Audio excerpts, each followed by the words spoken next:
আমার সকল প্রিয় ভিউয়ার্সদেরকে ভালোবাসা ভরা সালাম জানাই। আজ আপনাদের সঙ্গে দেশি আমড়া দিয়ে দারুণ টেস্টি, মুখে লেগে থাকার মতো স্বাদে চাটনির রেসিপি শেয়ার করব। একবার দেখে নিলেই যে কেউ খুব সহজেই বানিয়ে নিতে পারবে। আজকের রেসিপিটি ভালো লেগে থাকলে ভিডিওটি লাইক ও শেয়ার অবশ্যই করবেন। নতুন বন্ধু হয়ে থাকলে সাবস্ক্রাইব করার অনুরোধ রইল। তাহলে আসুন রেসিপিটি দেখে নেওয়া যাক। প্রথমেই আমি এখানে 150 গ্রাম দেশি যে ছোট ছোট আমড়াগুলো পাওয়া যায় সেই আমড়াগুলোই নিয়েছি। আমড়াগুলো আমি দুদিক থেকে অল্প অল্প করে কেটে ফেলে দিয়ে মাঝখান দিয়ে একটা ফালি দিয়ে নেব। আমি একটা আমড়া দুটো ফালি করে নেব। আপনারা যদি বড় আমড়া নেন তাহলে অবশ্যই খোসা ছাড়িয়ে নেবেন।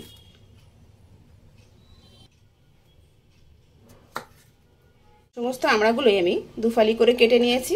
গোটা অবস্থায় আমড়াগুলো আমি ভালোভাবে জল দিয়ে ধুয়ে রেখেছিলাম। চাটনি বানিয়ে নেওয়ার আগেই আমি একটা ভাজা মশলা বানিয়ে রেডি করে রাখবো। তার জন্য একটা প্যান বসিয়ে দিয়েছি গ্যাসের চুলায়। প্যানের মধ্যে দিয়ে দেব 1/4 টিস্পুন পাঁচফোড়ন আর 1/2 টিস্পুন গোটা মৌরি। একটু নেড়ে নেব, নিয়ে একটু গরম হলেই উঠিয়ে নেব। গরম করে নিয়েছি, এবার ঠান্ডা হলে গুঁড়ো করে নেব। ওই একই প্যানের মধ্যেই কিছুটা জল দিয়েছি আন্দাজ মতো। জল ফুটতে শুরু করেছে, আমড়াগুলো সব দিয়ে দেব।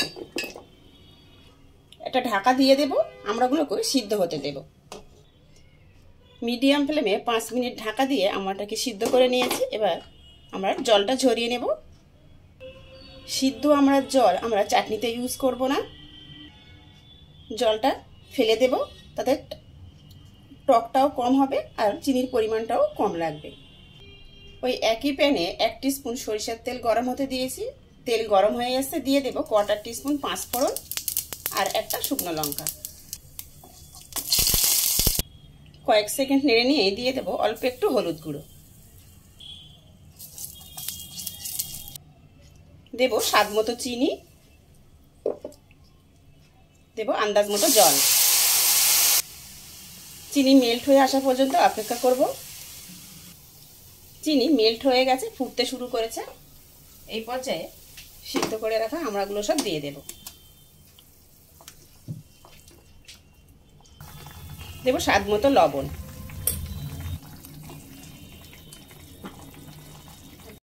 মিডিয়াম ফ্লেমে ঢাকা দিয়ে আরো 4 থেকে 5 মিনিট রান্না হতে দেব।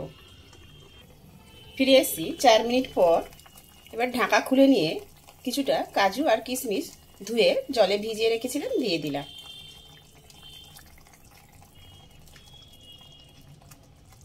কাজু কিশমিশ দেওয়ার পর আরও 1-1.5 মিনিট একটু ফুটিয়ে নিয়েই এই পর্যায়ে দিয়ে দেব যে আগেই ভাজা মশলাটা বানিয়েছিলাম সব দিয়ে দেব। অল্প একটু রাখবো গার্নিশিংয়ের জন্য। মিশিয়ে দেব। আরও 1-1.5 মিনিট একটু নেড়ে নেব এইভাবে।